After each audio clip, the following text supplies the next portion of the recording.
The Song of Solomon, chapter 6, verse 4. Thou art beautiful, O my love, as Tirzah, comely as Jerusalem, terrible as an army with banners.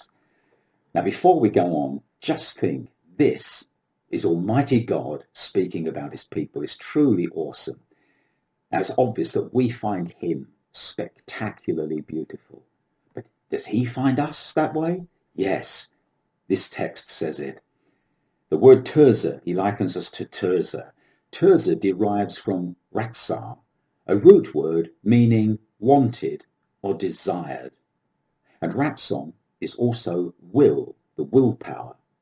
It's not just desire, but it's the will to realize the desire, to fulfill the longing, for God to fulfill his longing for us. And this is what it means when we say that we are saved by the faith of Jesus. I live by faith, the faith of the Son of God, who has loved me and given himself for me. Galatians 2:20. He is determined to save us, to the uttermost. Why? Out of pity?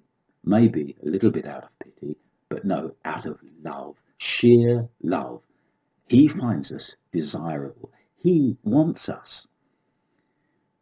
Do you know the parables of the treasure in the field, the pearl of great price, the lost son, etc., all found in Luke's gospel, all speak of God's desire for us, not ours, for him.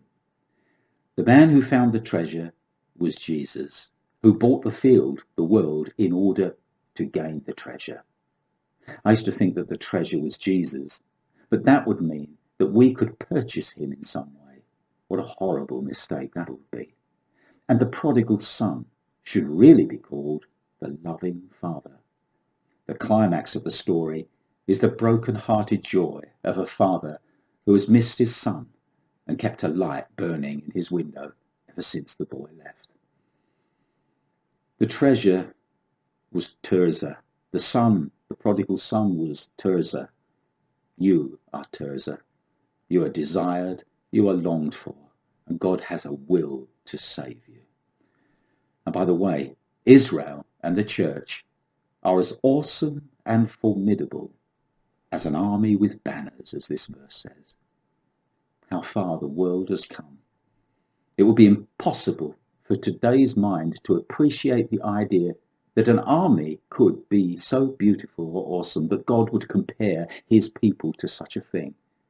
Most people appear to have forgotten that truth and righteousness are not native to this world, and they must therefore occasionally be upheld and defended by force. Such an army reminds the Lord of his people, Israel, and the church.